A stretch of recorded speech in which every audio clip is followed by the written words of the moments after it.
Good afternoon, dear guests, and welcome to Hydrogen Fuel Cells Europe here at the Hannover Messe 2023. And you have chosen a good time to be here because we have got a very interesting talk coming up. Also, for the people in the back, I would like to invite you, have a seat. We still have some of these very comfortable seats in the front here left for you. I will be talking about hydrogen and how hydrogen is a new ally for the energy transition in Portugal. About this topic, I will be talking to none other than the Secretary of State for Energy and Climate. Please, can I get a warm applause for Ana Fontoura Gouveia. Olá. Nice to meet you. All right. Hydrogen, that's not a very unexpected topic here, of course. It's not. Not only because of the fair, but also because of Portugal, I think. I was here last year as well, doing the same thing, moderating. And this year, I think it's Indonesia as a partner country. And last year, this was Portugal. And I remember over there were a bunch of stands from all these companies from Portugal. And walking around there and talking to the exhibitors, I really got to know Portugal as a green country and a country that is really taking a position in the front in this whole hydrogen business. So you as a Secretary of State, how would you say you are integrating this whole hydrogen business, the hydrogen strategy, into the national energy policies? Yes, so thank you very much for having me. It's a pleasure to be here. Let me start with your own words. We are indeed a front runner in the energy transition. We are aiming already at having 80% of renewables into our electricity production in 3 years' time, so in 2026. And this is part of the core of our policy in Portugal. So energy transition is at the core of policy making, and we are doing it, of course, using our endogenous resources that are renewables. How does this link with hydrogen? Well, the essential input for energy, for hydrogen production is for sure reliable, clean energy, and we have that in Portugal. So you have clean electricity at very competitive costs, and with that you can then develop a very competitive green hydrogen strategy. So the way we see green hydrogen moving forward in Portugal is actually along three main pillars. The very first one is to decarbonize our hard-to-abate sectors. Hydrogen can play a key role there, and so this is our very first goal. The second goal is, of course, to attract new industries to the country, industries that will actually use that green hydrogen and produce other products like e-SAFs, like green steel, like ammonia, like e-methanol, so all the derivatives that then compound and build new industries. This is very important to bring new jobs to the country. And well, the third reason is to export by land, so interconnections, to export by sea using our ports. So as you see, it's a very integrated strategy along the entire value chain, and we are putting a lot of energy and efforts to make sure that we have the right regulatory framework to be able to attract as many investors as possible, and it's paying off, actually. It is, yeah, I can imagine. I saw that last year here already, and we were just talking, and you already mentioned that it's still echoing through your participation here. It is, no. You still see the long-lasting positive results of that participation last year. In this year, intentions of investment and of intentions for partnerships going forward, for sure. That is great to hear. You already mentioned the resources you have, the local conditions are right for hydrogen, for green energy in general, I would say. Lots of sun, lots of wind.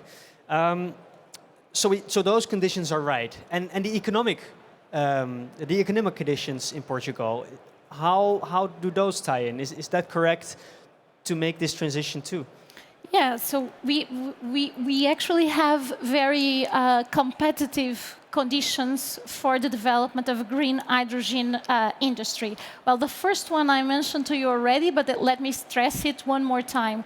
We have clean and reliable energy at competitive cost. This is an essential input for the development of the green hydrogen industry, and we do have it in Portugal.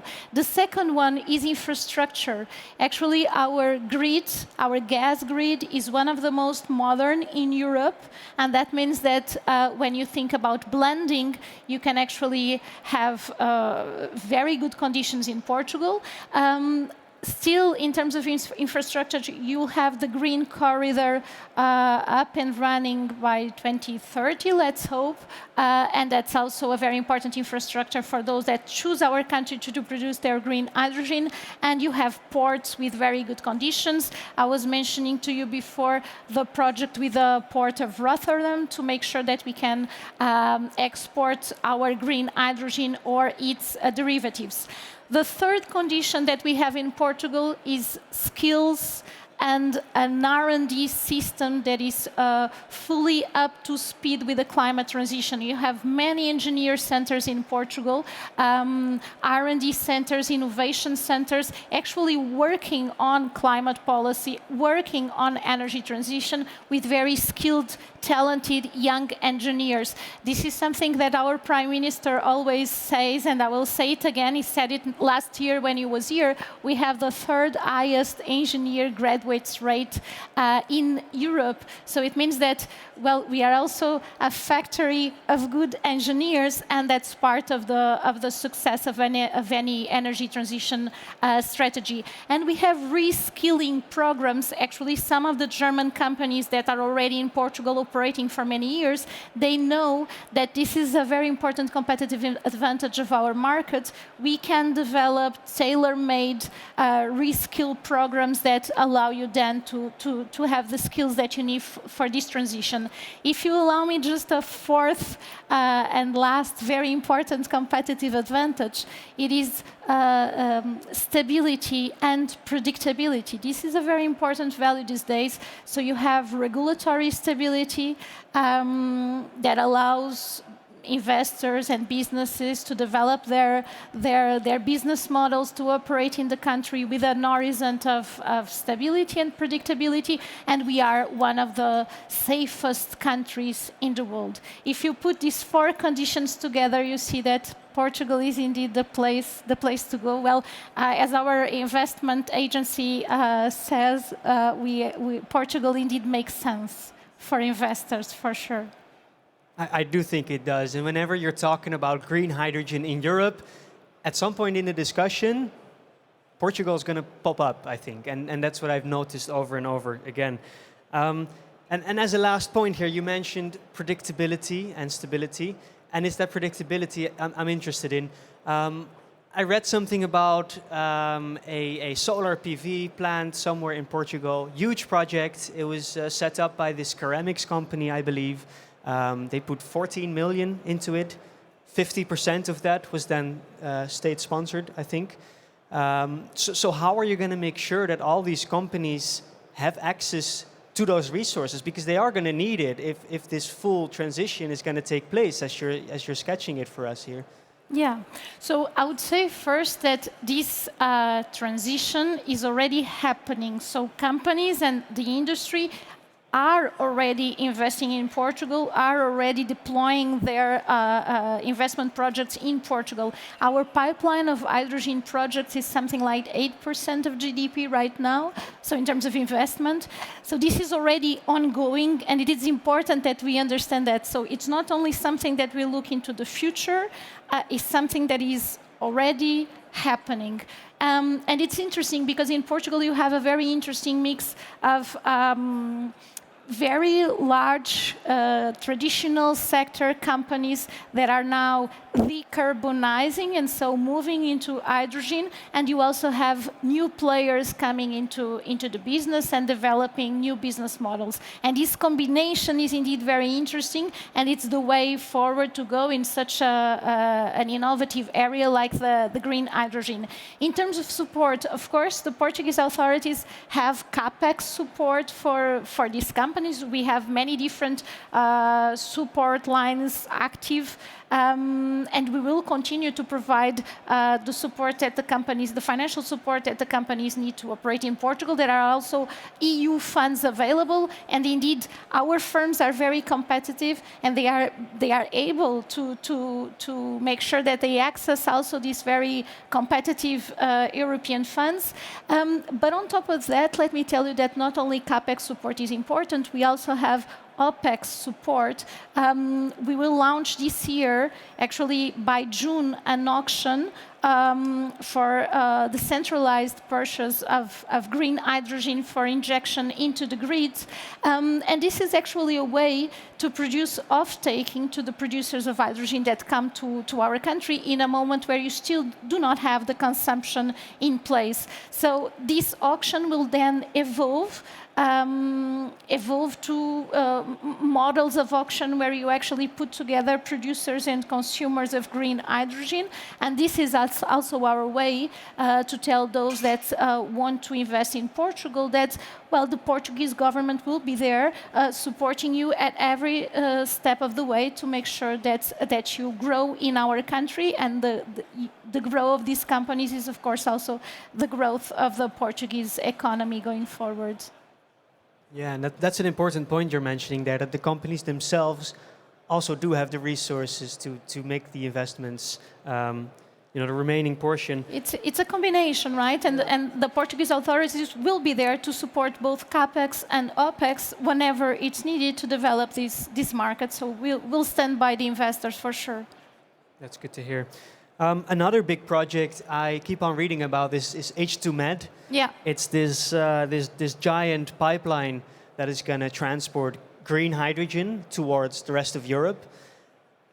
This pipeline is going to run through Portugal. Is this just going to be, passing through? Is Portugal going to be part of the hydrogen corridor, or are you planning on also, exporting the green hydrogen yourself and having a large part of the production in Portugal? Yeah, I think the answer to that question is very easy. No, so Portugal will be an hydrogen hub in Europe and at a global scale. We are positioning ourselves for that to happen. And on the green corridor, let me tell you that first and foremost, we should also see it as a strong political signal that Europe gave, that Portugal, Spain, France, and then Germany, providing also support to that project, gave on the unity of the European market going forward. So that's the first message we should take out of the green corridor. And then, of course, it's also a recognition of the potential that Portugal has to be a supplier of green hydrogen to Europe. And as I told you, the investment pipeline that we currently have, the projects that are currently being developed, make us very confident that that will for sure happen. But let me again stress that, of course, exporting hydrogen is part of our strategy, but attracting industries to Portugal that can, in Portugal, either produce hydrogen or produce derivatives of hydrogen is also a core part of our strategy, and that's the way that we can, in Europe, all grow together. Yeah, and you keep on mentioning your hydrogen strategy in there, the hydrogen strategy of Portugal. And I believe this is not really a static strategy, is it? You're continually reviewing this, looking at what's happening and seeing how you can adapt to that. So what does the future hold for this strategy? How are you now adapting this and continually reviewing this strategy? Yes, so we published a strategy for green hydrogen in 2020.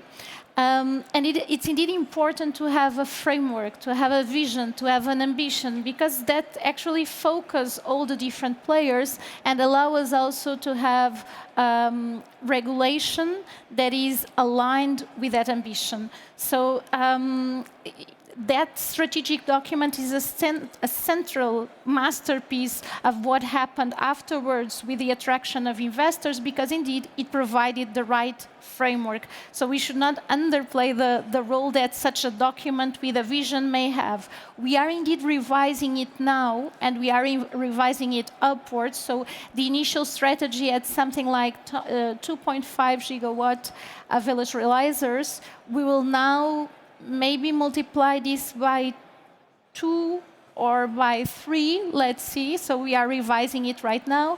And this is a result, on the one hand, of this huge interest from investors that indeed want to come to the country, but it's also a signal of a renewed ambition by the government, not only in terms of the production of renewable electricity, but also of developing further the hydrogen industry with all its potential. I've been stressing the role of the derivatives of hydrogen, and that's actually a key part of our strategy. If you think about the possibilities that come with the hydrogen industry, and let me tell you, along the entire value chain, so I mentioned eSAFs, green steel, methanol, ammonia, but also if you think about the development of electrolyzers, R&D, the innovation that comes with the hydrogen production, that's also something that is very important,